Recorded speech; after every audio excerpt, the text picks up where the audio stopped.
buttered shrimp. Samahan niyo ako guys magluto ng buttered shrimp. Good morning guys! Happy Wednesday morning to all of us. Ang ating recipe for today is buttered shrimp.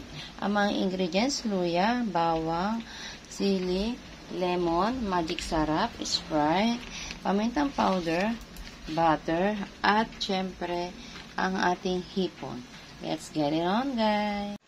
Maglagay na tayo ng butter guys. Okay? Ayan. Then, lagyan na natin agad ang luya para mahalos sa butter. Ayan guys. Lagay na natin yung luya. Alright, sandali. Tapos guys, lagay na natin ang bawang. Lagay na rin natin yung sili guys.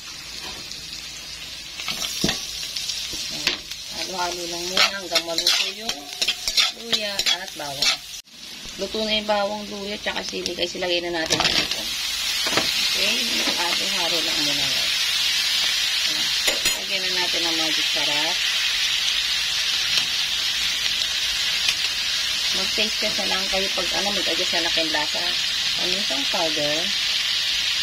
Halo-halo lang muna guys ha. Bago lang tayo maglagay ng lemon guys. Lagay tayo ng lemon. Pagtanggal ng lansa. Tsaka, iwas taas ng cholesterol. At Sprite guys. Lagyan na natin lahat. Okay. Hintayin lang natin kumulo guys ha. Po guys, luto na ang ating buttered shrimp. Off na po natin yung kamera.